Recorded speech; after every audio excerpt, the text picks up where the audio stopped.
Student, आज हम सीखेंगे सोशल स्टडीज क्लास 8 चैप्टर 4 का the colonial era in India, यानी कि भारत में कॉलोनी का जो कॉलोनियल इरा है वो किस तरीके से स्टार्ट हुआ।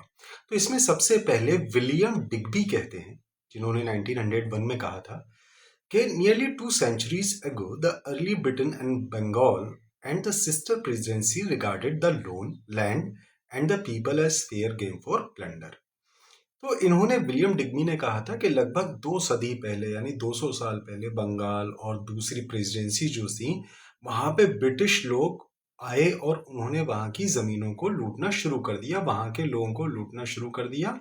और बाद में जब ब्रिटिश रूल हो गया इंडिया में तो ये लूट बहुत ज्यादा हो गई, मतलब जो अंग्रेज थे उन्होंने भारत को बहुत लूटा और उसी दौलत से इंग्लैंड एक महान राज्य बन गया। इससे क्या हुआ कि जो दौलत होती है, पैसा होता है, जो उन्होंने अंग्रेजों ने भारत से लूटा, उसने इंग्लैंड को वो बहुत महानता दी, बहुत पैसा वहां पर इंग्लैंड से पहुंच गया हमारे देश से। तो इस चैप्टर में जो सीखने वाली चीजें हैं वो है कोलोनियलिज्म क्या होता है, यूरोपियन पावर क्या होती हैं और इंडिया में इकोनॉमिकल या ज्योग्राफिकल इफेक्ट क्या पड़ा, है ना। भारत में किस तरीके से कॉलोनी राज शुरू हुआ। ठीक है, कॉलोनी को हिंदी में कहते हैं उपनिवेशवाद। तो स्टूडेंट आप देखिए कि सबसे पहले भारत में कौन आया, वास्को डिगामा 1498 1498 में आए। कहाँ आए? कालीकट, कोझिकोड। तो ये एक टाइमलाइन है जिसमें ये बताया गया है कि अलग अलग लोग अलग अलग टाइम पर भारत में आए। ठीक है, जैसे 1516 में institutions of inquisition of Goa का हुआ। इंक्विजिशन का मतलब होता है, इंक्विजिशन का मतलब होता है कैप्चर कर लेना किसी चीज को। ठीक है स्टूडेंट, तो ये यहाँ पर होना शुरू हो गया 1612 में और 1619 तक 90 तक ईस्ट इंडिया कंपनी ने अपना एक पोर्ट बना लिया था, यानी एक तरीके से मानिए आप किला बना लिया था। तो ये चैप्टर बहुत इंपॉर्टेंट है, इसको ध्यान से समझिएगा। तो हमारा जो चैप्टर स्टार्ट होता है वो होता है द एज ऑफ कोलोनियलिज्म से। ठीक है स्टूडेंट, तो आइए स्टार्ट करते हैं, सीखते हैं क्या होता है the age of colonialism. Basically जब हम बहुत पुरानी बात करते हैं या बहुत पहले देखते हैं तो सबसे पहले हमें समझना होगा कि कोलोनियलिज्म क्या होता है। कोलोनियलिज्म एक ऐसी सिस्टम होता है जिसमें एक देश दूसरे देश पर कब्जा कर लेता है। One country takes control on another region, यानी कि एक देश किसी दूसरे देश पे कब्जा कर लेता है और वहां पर political and economical and cultural system अपने कब्जे में ले लेता है, अपने कंट्रोल में ले लेता है। तो जिस देश पर कंट्रोल किया गया है या कब्जा किया गया है उसी को कॉलोनी कहा जाता है। यहाँ पर देखिए आप कि colonialism can be traced to the time of the great empires in the first millennium BC. In the first millennium CE, the spread of Christianity and Islam also involved the colonization। यानी कि हमारे देश में colonialism बहुत पहले शुरू हो चुका था, हजारों सालों से।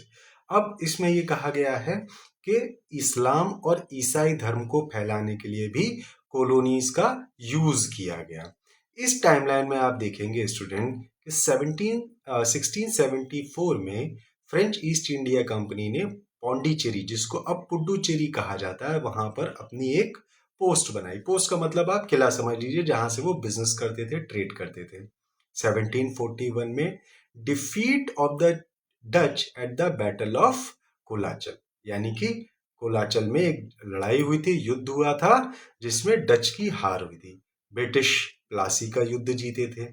थर्ड एंग्लो मराठा वॉर हुआ था इसमें, जिसमें मराठाओं की हार हुई और मराठा शासन का अंत हो गया। मैकाले आया, मैकाले मिनट, जिसने इंडियन एजुकेशन में बहुत बड़ा पार्टिसिपेट किया था। द ब्रिटिश क्राउन एंड होता है जब 1857 की क्रांति होती है स्टूडेंट। उसके बाद 1858 में ईस्ट इंडिया कंपनी का शासन खत्म हो जाता है और ब्रिटिश राज का शासन शुरू हो जाता है। अब ब्रिटिश जो क्राउन है वो रूल करता है हमारे देश में 1858 के बाद से लेकर 1947 तक। ठीक है, 1770 से लेकर 1772 तक बंगाल में बहुत अकाल पड़ा। फमाइन का मतलब होता है अकाल। कर्नाटक वॉर हुई, जिसको हम कर्नाटिक वॉर कहा जाता है। खासी अपराइजिंग हुआ जो अब मेघालय में है। तो कई सारे इवेंट हुए हैं। लेकिन अब यहाँ समझने वाली बात ये, कोलोनलाइजेशन का जो अर्थ है वो क्या है। Age of colonialism usually refers to Europe expansion। colonialism का मतलब है, कॉलोनी का मतलब है कि ये जो अंग्रेज हैं, यूरोप के रहने वाले लोग हैं, इन्होंने अपनी टेरिटरी को एक्सपेंड करने का प्रोसेस शुरू किया और इसके लिए इन्होंने कई देशों पे कब्जा किया। ठीक है, as you will discover in higher grades European power. जब आप नाइन्थ क्लास में या और किसी और क्लास में पहुंचेंगे तब आप जानेंगे कि यूरोपियन पावर कौन थी उस समय पर। Spain, Portugal, Britain, France and Netherlands, इन्होंने अपनी कॉलोनीज इस्टेब्लिश कर रखी थी दूसरे देशों में, जैसे अफ्रीका, एशिया, अमेरिका, ऑस्ट्रेलिया और भी कई सारे आइलैंड पर। इन्होंने उन कॉलोनीज के लोगों को अपना गुलाम बना रखा था और वहाँ के रिसोर्सेज हैं, जो नेचुरल रिसोर्सेज, उन पे कब्जा कर रखा था। जैसे यहाँ इंस्लेवमेंट का मतलब है, इंस्लेवमेंट का मतलब क्या होता है, turning someone into a slave, यानी कि जो इस देश के रहने वाले लोग हैं, जैसे भारत के लोग अंग्रेजों के गुलाम हो गए थे।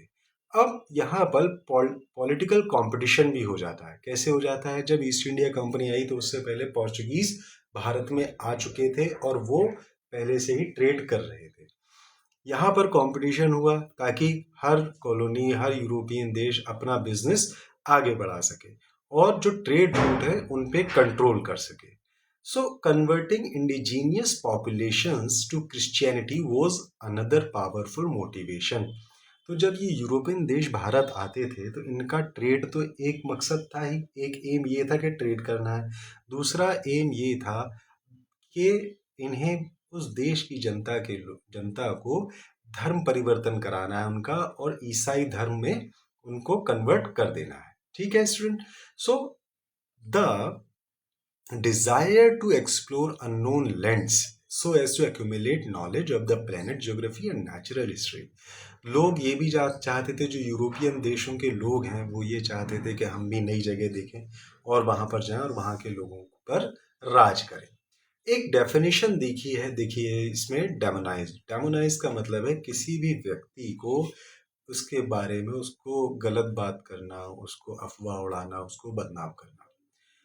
While colonizers often claimed that they had civilizing mission to bring progress to the colonized people, who were often demonized as savage, primitive और barbaric। अंग्रेज ये कहते थे, जो यूरोपियन देशों के लोग हैं, कि जब हम किसी देश पर कब्जा करते हैं तो उस देश के लोगों को सभ्य बनाते हैं, सिविलाइज्ड बनाते हैं। अंग्रेजों का ये कहना था कि भारत के लोग अनसिविलाइज्ड हैं, बार्बरिक हैं, यानी कि अत्याचारी हैं, जंगली हैं भारत के लोग। इसीलिए हम भारत के लोगों को आज़ादी देंगे, उनको इंसान बनाएंगे, ऐसा अंग्रेज़ों का कहा जाता था। अंग्रेज़ ये झूठी बात भारत के लोगों के बारे में करते थे, लेकिन अंग्रेज़ों ने क्या किया, भारत पे कब्जा किया और हमारे जो रिसोर्सेज हैं उनको एक्सप्लॉइट किया स्टूडेंट। तो अंग्रेज़ों ने पूरे भारत को लूटा, कई सौ साल तक लूटा। So, the destruction of traditional ways of life and the imposition of foreign cultural value। अंग्रेज क्या करते थे कि हमारा जो कल्चर है, हमारी जो सभ्यता है, उसको खत्म कर देते थे और उसके बाद अपना कल्चर, अपनी सभ्यता हम पर थोप देते थे। It is true that the colonial age brought the world together. यानी कि जब पूरे दुनिया में कई देशों पर, अमेरिका पर, इंडिया पर ब्रिटेन का कब्जा था, तो ये कई देश एक साथ मिलकर अंग्रेजों के खिलाफ, यानी कि ब्रिटिशर्स के खिलाफ इन्होंने लड़ाई लड़ी थी, जिससे ब्रिटिशर्स से इन्हें आज़ादी मिल जाए। सो जो कोलोनाइज्ड रीजन होते हैं, जो एरिया होते हैं, वहाँ पर क्या होता है स्टूडेंट, कि mid 20th century, specially after world war, many factors. क्या हुआ स्टूडेंट, 1945 में सेकेंड वर्ल्ड वॉर ख़त्म हो जाती है, जिसमें जर्मनी की हार होती है और इंग्लैंड बहुत कमज़ोर हो जाता है, यानी कि ब्रिटेन बहुत कमज़ोर हो जाता है। इस वजह से सेकेंड वर्ल्ड वॉर के ठीक 2 साल बाद, यानी कि 1947 में, अंग्रेज़ भारत छोड़कर चले जाते हैं और भारत को ब्रिटिश राज से आज़ादी मिल जाती है। अब स्टूडेंट हम सीखेंगे कि यूरोपियंस लोग इंडिया में कैसे आए और किस सीक्वेंस में आए। ठीक है, so India traded with Greeks and the Romans over 2 millennia ago. यानी हजारों साल से भारत व्यापार करता था किन देशों के साथ, ग्रीस के साथ और रोम के साथ। ठीक, अब हम लोग क्या सेल परचेज करते थे? स्पाइसेस, मसाले, कॉटन, आइवरी यानी कि हाथी दांत, हीरे मोती, जम्स, सैंडलवुड, टीक वुड, ये सारे प्रोडक्ट जो है हम सेल करते थे। और साथ ही साथ हमारा जो रूट था बिजनेस का, क्या था वो?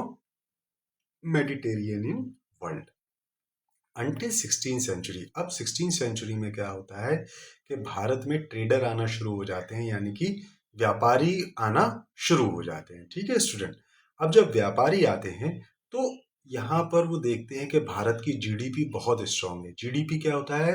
Gross domestic product. ठीक है स्टूडेंट, इसका मतलब ये है कि a measure of the value of goods and service a country और the world in this case produced in 1 year, यानी कि किसी देश या पूरी दुनिया में पूरी साल में जो भी प्रोडक्ट बनाए जाते हैं या जो भी सर्विसेज दी जाती हैं उसको कहते हैं, उससे जो अर्निंग होती है उसको कहते हैं जीडीपी। तो 16th सेंचुरी में भारत को ये समझिए सोने की चिड़िया कहा जाता था। और भारत में कई सारे व्यापारी आते थे और वो ये देखते थे कि भारत में बहुत दौलत है, बहुत धन संपदा है, तो इसीलिए ये लोग भारत पर कब्जा करने की सोचते थे। सबसे पहले भारत में कौन आया?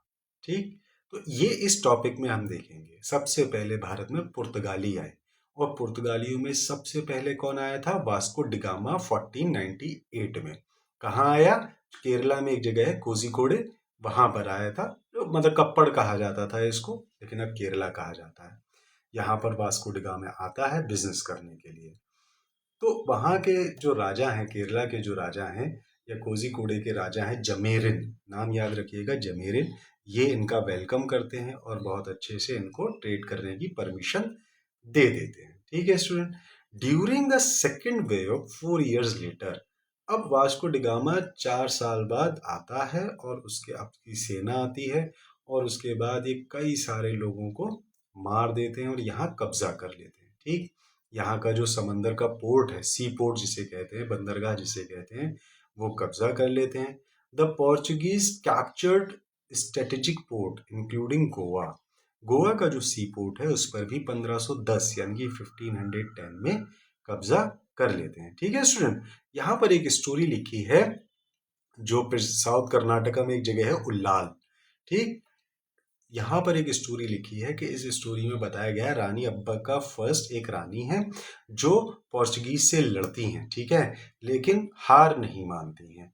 और उसके बाद ये पोर्चुगीज इन्हें जो है मौत की सजा दे देते हैं या इनकी मृत्यु हो जाती है। फिर उसके बाद रानी अब्बका सेकंड आती हैं जो अंग्रेजों से या पुर्तगालियों से लड़ती हैं।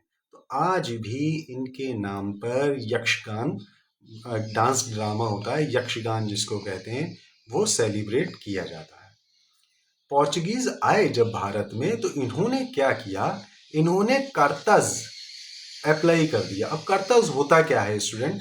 ये एक तरीके का पास होता है। ठीक है, जैसे अगर समुद्र से कोई भी एक जगह से दूसरी जगह जाएगा या इंडिया से बिजनेस करेगा और यूरोप जाएगा तो उसको वो पास पुर्तगालियों से लेना बहुत जरूरी है। बिना उसके वो समुद्र का जो एरिया है वो पार नहीं कर सकता। अलोंग साइड कमर्शियल एक्सप्लॉयटेशन इसे ही कहते हैं कि अब पुर्तगालियों ने कमर्शियल एक्सप्लॉयटेशन शुरू कर दिया था, यानी कि लोगों से बिजनेस के लिए पास लेना शुरू कर दिया था और उस पास के बदले में पुर्तगाली पैसा लेते थे। ठीक, सो एक वर्ड लिखा है इसमें इंक्विजिशन, देखिए इसकी डेफिनेशन क्या होती है? A tribunal set up by the Roman Catholic Church to जज heretics, Christians suspected of holding opinions contrary to the church doctrine. Over some 600 years across Europe, many thousands of supposed heretics were tortured and executed.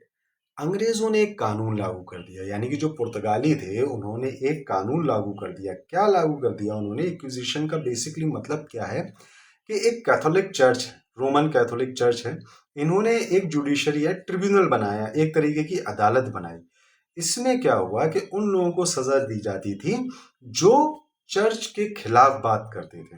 और 600 साल तक, पूरे 600 years तक पूरे Europe में हजारों लोगों को मौत की सजा दी गई, उनको टॉर्चर किया गया। इसको कहा जाता है इंक्विजिशन, यानी कि धर्म के खिलाफ अगर कोई बात कर रहा है तो उसको या तो टॉर्चर किया जाएगा या मौत की सजा दे दी जाएगी। ये करना शुरू कर दिया था। अब इसमें कौन कौन शामिल थे? देखिए, इन्होंने किसी को नहीं छोड़ा। हिंदूज, मुस्लिम, जूस, क्रिश्चियन, सभी को इन्होंने पनिश किया, और जो लोग कन्वर्ट हो गए उन्हें इन्हें छोड़ दिया इन्होंने। ठीक है, तो कन्वर्जन भी इनका एक इंपॉर्टेंट एस्पेक्ट था। अब कन्वर्जन के लिए इन्होंने क्या किया? इन्होंने कई सारे मंदिर तोड़े और जो हमारे देश की जनता है उनको टॉर्चर किया। ठीक, जब पुर्तगालीज के बाद कौन आता है? पुर्तगालीज के बाद हमारे देश में डच आते हैं, डॉइचलैंड से। ठीक है स्टूडेंट, डच जिसको कहा जाता है। डच आए भारत में और इन्होंने आके भारत में क्या किया? इन्होंने भी बिजनेस किया। ये डच लोग कहाँ से आए थे? बेसिकली ये लोग नीदरलैंड से आए थे स्टूडेंट। ठीक है, डच नीदरलैंड से आए थे और ये भी भारत में बिजनेस करने के लिए आए थे। अब डच भारत में 17वीं सेंचुरी में आए हैं। इन्होंने अपना जो फोकस रखा वो सिर्फ कमर्शियल यानी कि व्यापार पर ही फोकस रखा, खासकर मसालों के व्यापार पर। इन्होंने एक Dutch east India company establish की। कहाँ पर? सूरत, भरूच एक जगह है कोची में। सूरत में की, भरूच में की, कोचीन में की, मतलब कोची या कोचीन एक ही बात है। इन जगहों पर इन्होंने अपनी अपनी फैक्ट्री लगाई। ठीक, और साथ ही साथ ईस्ट कोस्ट, नागपट्टनम और मसूलीपट्टनम, इसको कहते हैं अभी मछलीपट्टनम, यहाँ पर इन्होंने फैक्ट्री लगाई। केरला के एक मालाबार रीजन है, वहां पर लगाई। तो डच लोगों ने अपनी फैक्ट्री स्टैब्लिश करना शुरू कर दी थी, फैक्ट्री बनाना शुरू कर दी थी, ताकि व्यापार करने में इन्हें आसानी हो। ठीक है स्टूडेंट, अब Dutch presence in India was ultimately limited. Basically Dutch लोगों का जो काम था वो सिर्फ बिजनेस करना था। लेकिन हुआ क्या कि डच लोगों की लड़ाई होती है, डच की बैटल ऑफ कोलाकिल में 1741, जहां पर क्या होता है कि जो त्रावणकोर के राजा हैं किंग मार्तंड वर्मा, इन्होंने डच को हरा दिया और जीत गए। कौन जीता था? मार्तंड वर्मा जीते थे। तो त्रावणकोर के राजा ने इन्हें हराया था। बेसिकली त्रावणकोर अभी कहाँ है? केरला में। This battle was a rare instance of an Asian power successfully repelling a European colonial force. यानी कि ये एक ऐसी बैटल थी जिसमें अचानक से ही जीत मिल गई थी डच लोग के खिलाफ, हमारे देश के राजा को। इसके बाद आता है the French colonial ambition. France से लोग आए भारत पे कब्जा करने के लिए, सबसे पहले व्यापार करने के लिए आए, फिर उन्होंने भारत पे भी अपना कब्जा करने की कोशिश शुरू कर दी। फ्रेंच भारत में कब आते हैं? 1688 1668 में। और ये कहाँ पर आते हैं? सूरत से ये लोग बिजनेस करते हैं। साथ ही साथ पौंडीचेरी, जिसको पुडुचेरी कहा जाता है, 1674 में ये लोग बिजनेस करना शुरू करते हैं। अब इन्होंने भी अपनी कंपनी बनाई। इनकी कंपनी का नाम क्या था? कैंपेनी देस इंडेस ओरिएंटलिस। तो जो फ्रेंच लोग हैं उनकी कंपनी का नाम याद रखिए, ये उनकी कंपनी का नाम है। और इन्होंने भी फ्रेंच अंपायर को भारत में फैलाना शुरू कर दिया।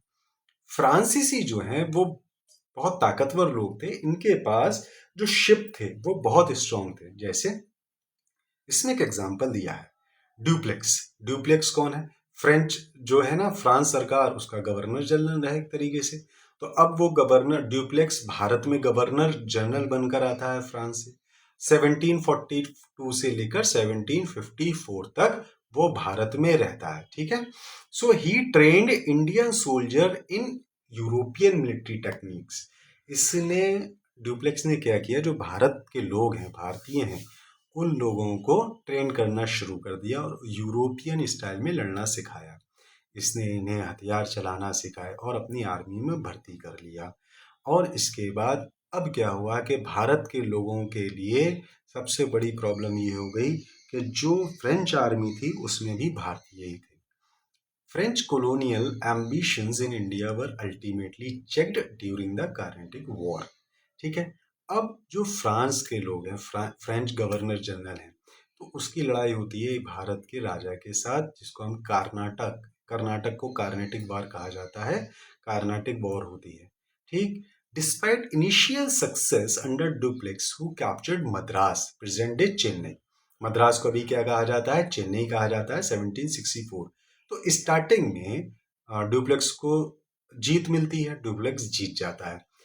The French ultimately lost ground to the British.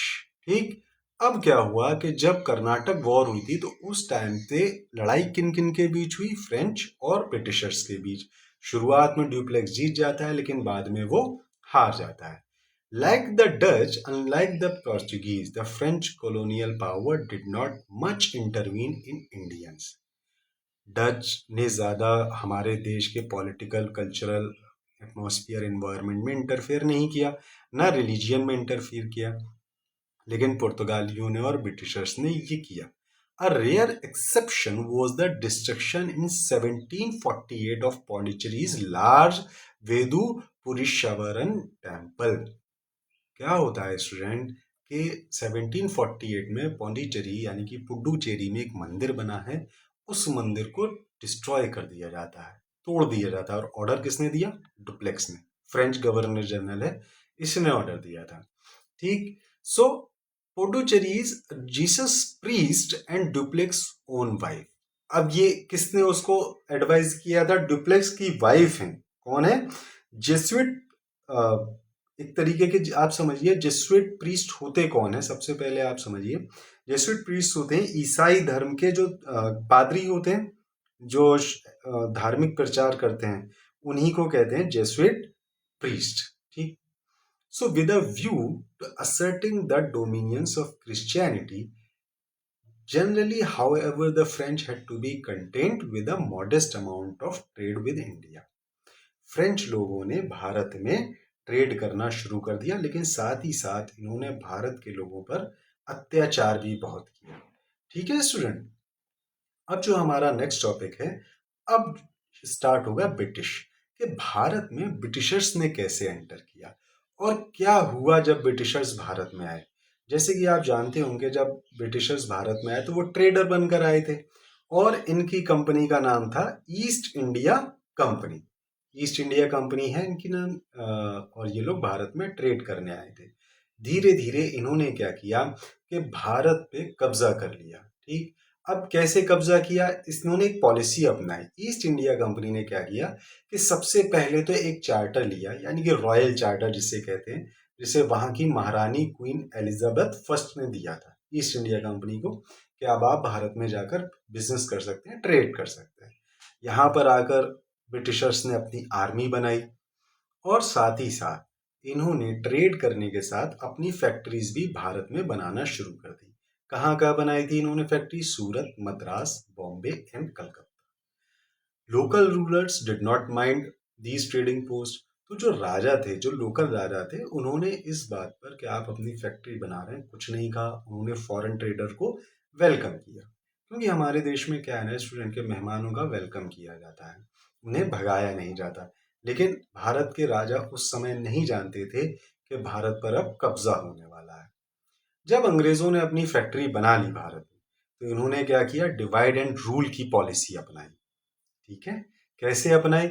सबसे पहले इन्होंने मिलिट्री सपोर्ट देना शुरू कर दिया। जो कमजोर राजा थे, वीक राजा थे, उन्हें मिलिट्री सपोर्ट दिया ब्रिटिशर्स ने अपने दुश्मनों के अगेंस्ट, कि जो आपके पड़ोस के राजा हैं, हम आपको मिलिट्री प्रोवाइड कराएंगे। साथ ही साथ इन लोगों को फॉरेन जो है पैसा देना शुरू किया टैक्स के बतौर राजाओं को, तो राजा लोग खुश हो गए, है ना। तो इन्होंने क्या किया, जो भारत के राजा हैं उनके ही बीच में डिवाइड एंड रूल की पॉलिसी अपनाई। सबसे पहले ब्रिटिशर्स ने क्या किया कि भारत के लोगों को इन्होंने एक्सप्लॉइट करना शुरू कर दिया। किस बेस पर? रिलीजियन के बेस पर, यानी कि भारतीयों को धर्म के नाम पर एक दूसरे से लड़ाना शुरू कर दिया।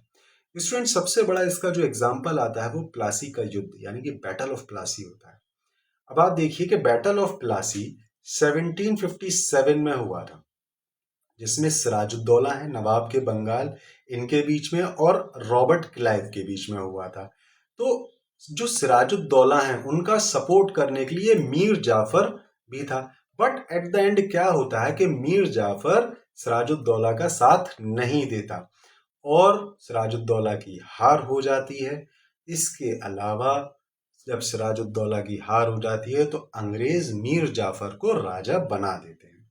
तो इसीलिए आज तक मीर जाफर को ट्रेटर के नाम से जाना जाता है, कि मीर जाफर गद्दार था। अगर वो सिराजुद्दौला का साथ दे देता तो आज भारत पर अंग्रेजों का कब्जा नहीं होता। ठीक है student. By positioning themselves as a kingmaker, the East India Company gradually established control over increasingly large territories. अब क्या हुआ, जब अंग्रेजों ने कब्जा करना शुरू किया पूरे देश पे, तो अलग अलग तरीके से कब्जा करना शुरू कर दिया। जैसे डॉक्ट्राइन ऑफ लैप्स। ये क्या होता है student? Basically doctrine of lapse ये होता है कि अगर किसी राजा की मृत्यु हो जाती है और उसका कोई बेटा नहीं होता है, तो वो राज्य ब्रिटिश सरकार हड़प लेगी। चाहे अगर राजा का कोई अडॉप्टेड सन हो, यानी कि गोद लिया हुआ बेटा ही क्यों ना हो, ब्रिटिश सरकार उस राजा का राज्य हड़प लेगी। ये इन लोगों ने डॉक्ट्राइन ऑफ लैप्स अपनाया था। अब ये पॉलिसी पूरे देश में उन्होंने लागू की। ठीक। सो इंडिया में कई सारे राजा हैं, कई सारे स्टेट हैं। इन सभी राजा, महाराजा और नवाब लोगों को अंग्रेजों ने कब्जे में लेना शुरू कर दिया। The doctrine of lapse led to annexation of numerous state, यानी कि डॉक्ट्राइन ऑफ लेप्स के तहत अंग्रेजों ने कई सारे राज्यों को कब्जे में ले लिया। और उसके बाद होता है स्टूडेंट 1857। ठीक, ये चलता रहा इनका। अब हम देखेंगे नेक्स्ट पॉलिसी क्या थी। फर्स्ट पॉलिसी थी अंग्रेजों की डॉक्ट्राइन ऑफ लेप्स। दूसरी पॉलिसी है सब्सिडरी अलायंस।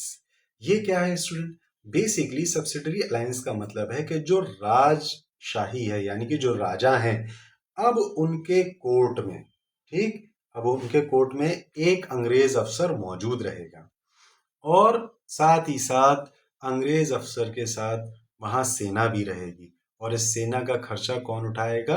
भारतीय राजा। तो भारतीय राजा की ये प्रॉब्लम थी कि अब अंग्रेजों की सेना का खर्चा भी उठाता है।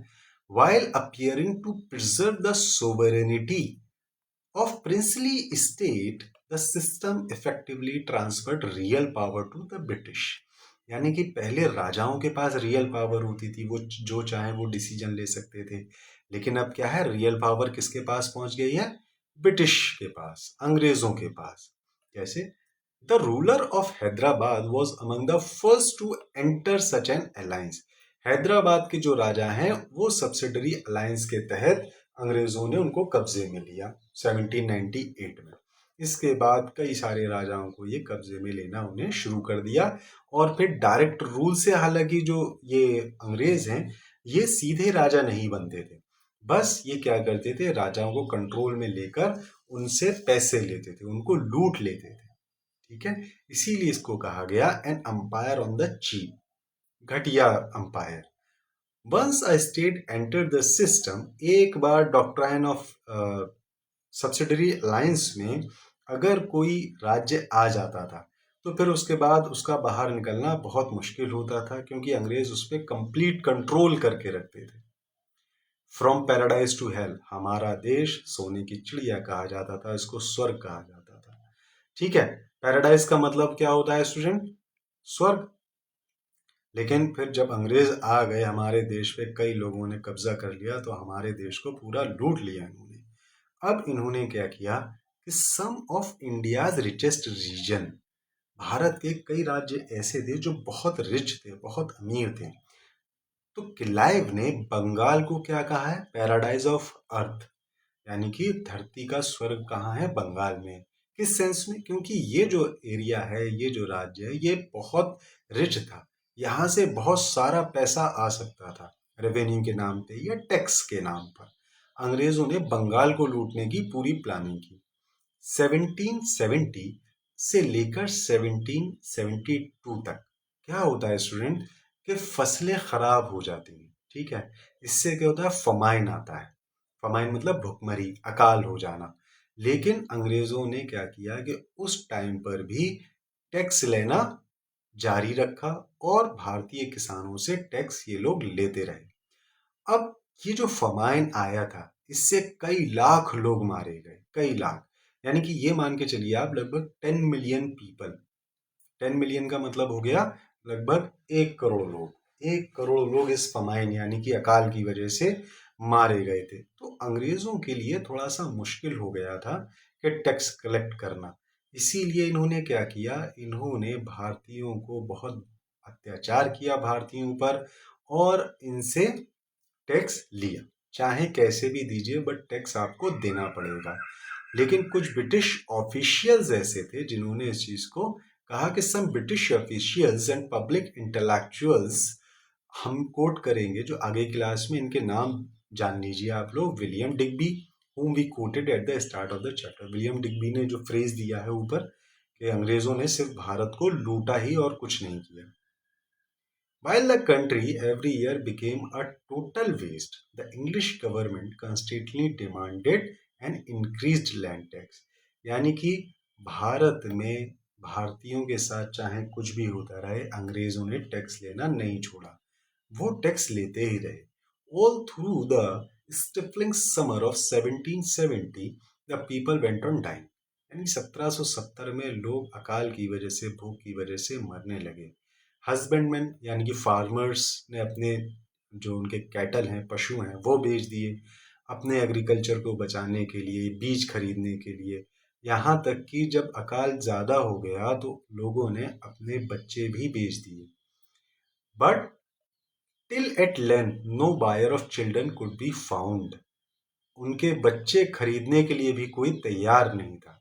तो लोगों ने घास फूस और पेड़ों की पत्तियां खाकर अपनी भूख मिटाई, लेकिन अंग्रेजों ने भारत को लूटना जारी रखा। Such tragic famines were going to recur throughout the British rule in India। ठीक है स्टूडेंट, ये फमाइन से ब्रिटिश रूल भी अफेक्ट हुआ। But during the great famine of 1876 to 1878, up to 8 million Indians perished, mostly in the Deccan plateau.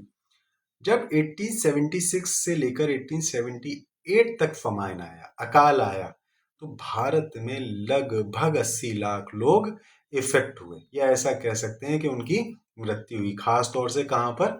Deccan plateau में, ठीक, दक्षिणी पठार जिसको कहा जाता है उसमें।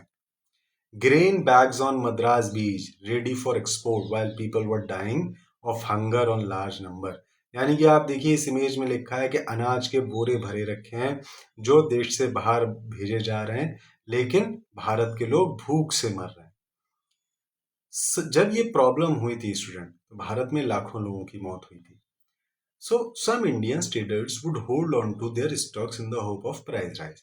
लेकिन भारतीय भी कम नहीं थे। भारतीयों ने क्या किया कि काला बाजारी करना शुरू कर दी, यानी कि अनाज को इकट्ठा करके रखना शुरू कर दिया कि जब प्राइस बढ़ेंगे अनाज के तब हम बेच देंगे, ठीक है, जिससे अनाज की और कमी हो गई और लाखों लोग मर गए। About 1 million tons of rice alone per year during the 3 years of the famine. यानी कि आप देखिएगा कि ब्रिटेन में अनाज कंट्रोल हुआ ही नहीं, मतलब भारत से अनाज या चावल ब्रिटेन जाते रहे। Apart from the factors mention above, the British economic policy of free market. British जो ब्रिटिशर्स थे या अफसर थे ब्रिटेन के, उन्होंने क्या किया, उन्होंने फ्री मार्केट पॉलिसी को मेंशन किया है, which left prices of commodity free to fluctuate.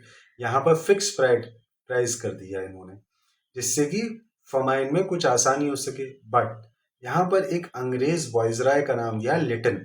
आप ये नाम याद रखिएगा, इसके बारे में आप बड़ी क्लास में पढ़ेंगे।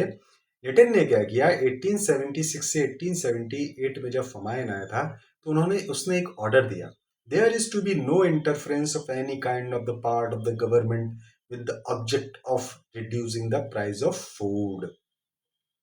यानी कि सरकार ने जो भी कीमतें तय करती हैं खाने पीने की चीजों की, अब उसमें कोई इंटरफेयर नहीं करेगा। एट द सेम टाइम 1876, 1876 में क्या होता है, जब ग्रेट फमाइन आया था तो लिटन ने क्या किया कि इसने दिल्ली दरबार में जाकर लगभग 68,000 ऑफिशियल्स के साथ ये दिल्ली दरबार में गया और वहां पर जाकर जो राजा या उनके गवर्नर, उनके साथ अपनी आर्मी को छोड़ दिया। Precise number of severe famine during the entire British rule. यानी कि जब ब्रिटिश रूल था और भारत में इतना बड़ा फमाइन आया था, लाखों लोग जब मर गए थे, तो इस फमाइन की वजह से एक कमीशन बनाया गया। कमीशन मतलब एक ऐसी संस्था, कुछ लोग बनाए गए जो ये देखेंगे कि भारत में कितने लोग मरे हैं और उनकी मौत कैसे हुई है। ठीक है। सो लगभग 50 एंड 100 मिलियन, मतलब आप देखिएगा ये वर्ल्ड वॉर में मरे हुए लोगों से ज्यादा भारत में लोगों की डेथ हुई थी उस टाइम पर इस फमाइन की वजह से। ब्रिटिशर्स इतने अत्याचारी थे। The British administration did open famine relief camps in some cities. अंग्रेजों ने क्या किया कि कुछ कैंप्स भी खोल दी कुछ शहरों में, जहां पर जनता को खाना पीना दिया जा सके। कुछ लोगों ने कहा कि ऐसा नहीं होना चाहिए, बट अंग्रेजों ने फिर भी कैंप खोले थे।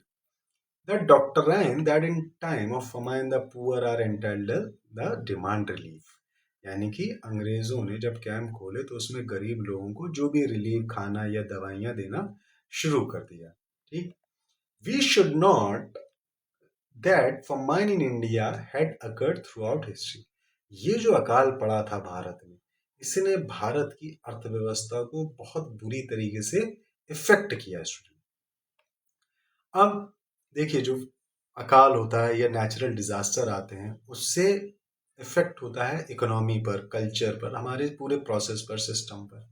सो ड्रॉट नेचुरल डिजास्टर है, फ्लड सूखा पड़ गया, बाढ़ आ गई, मिलिट्री कैंपेन हो गया या अदर फैक्टर किसी और ने अटैक कर दिया, तो इस वजह से इंडियन इकोनॉमी पे बहुत असर पड़ा। यहाँ पर हमारा जो नेक्स्ट टॉपिक है the drain of India's wealth. इस टॉपिक में हम सीखेंगे स्टूडेंट कि भारत का जो धन है, जो दौलत है, जो पैसा है, वो भारत से दूसरे देश में कैसे जाता है। और इसमें सबसे बड़ा जो नाम है वो दादा भाई नौरोजी का आता है। ठीक है। दादा भाई नौरोजी के बारे में आप पढ़ेंगे आगे। So very soon after the battle of Plassey the Bengal plunder began to arrive in London. ठीक है।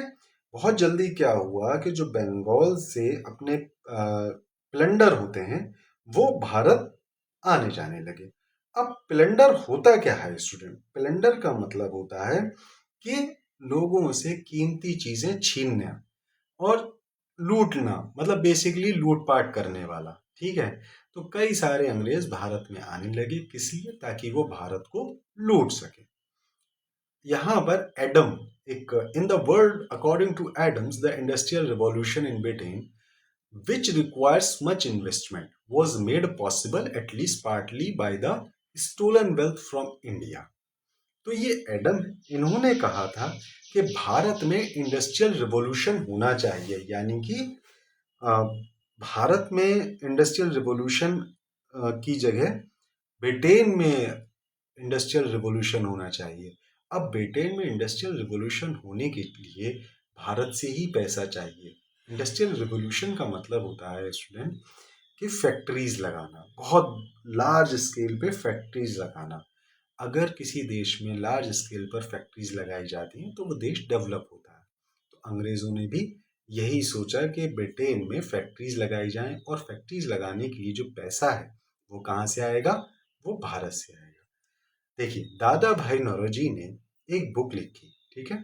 इस बुक का नाम है poverty and un British rule in India, 1901 में।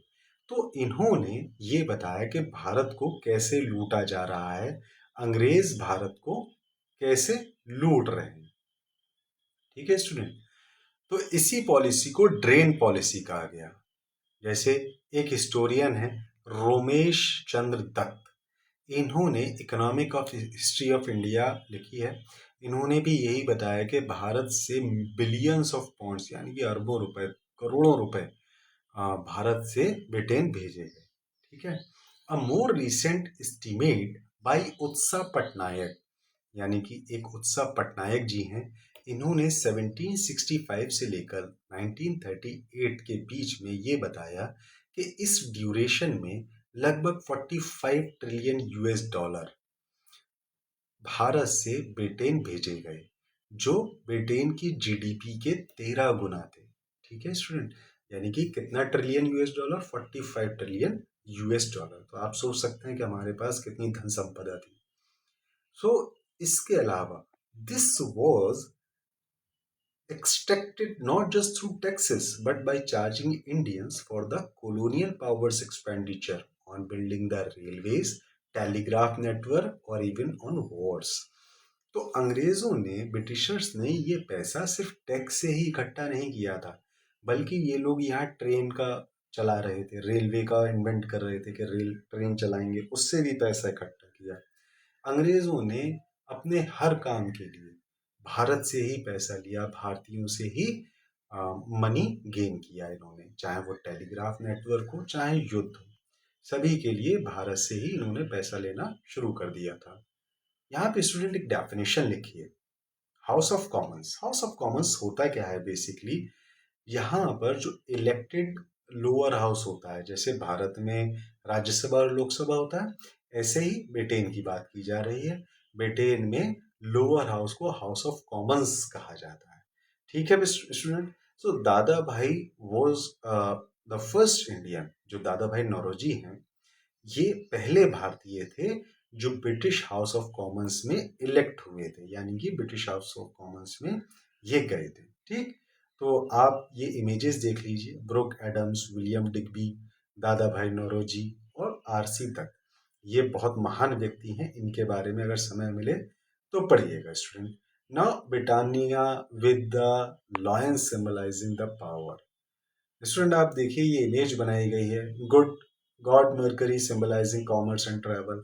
ये इनके ब्रिटिशर्स ने एक इमेज बनाई, पेंटिंग बनाई है, जिसमें भगवान बताया गया है अंग्रेजों को। China offering a precious jar, China जो है वो नौकर है इनके। The east India companies naval power, ये सब इस इमेज में दिखाया गया है।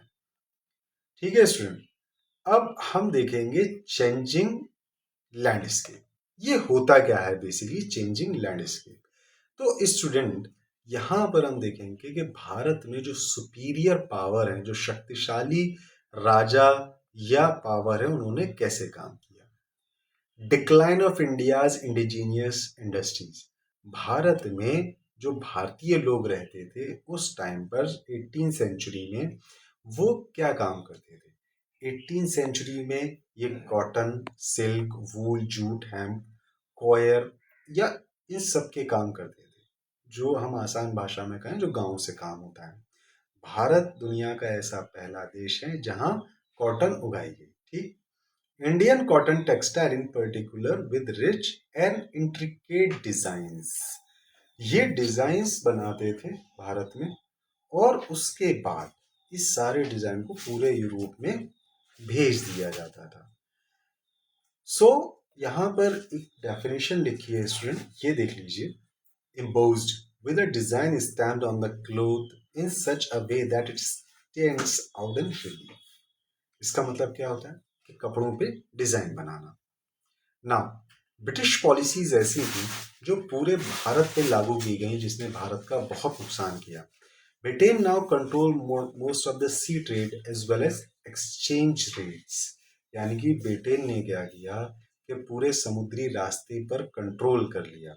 सो Indian traders found it difficult to export as earlier. अब भारतीयों को समुद्र से व्यापार करना मुश्किल हो गया था। 19th सेंचुरी में क्या हुआ कि इंडिया का जो टेक्सटाइल बिजनेस है वो बहुत तेजी से आगे बढ़ रहा था, लेकिन ब्रिटेन ने उस पर भी कंट्रोल कर लिया। ब्रिटेन ने क्या किया कि जितने छोटे कामगार थे, कारीगर थे, आर्टिसंस थे, उन सबके इन्होंने काम छीन लिए। विलियम बेंटिक कहते हैं, गवर्नर जनरल है विलियम बेंटिक, इन्होंने कहा 1834 में, the bones of the cotton weavers are bleaching the plains of India. यानी कि जो वीवर हैं, यानी कपड़ा बुनने वाले लोग हैं, कॉटन उनके लिए बहुत इंपॉर्टेंट है। Similar scenario unfolded for India's manufacturers of iron, steel, paper and other goods.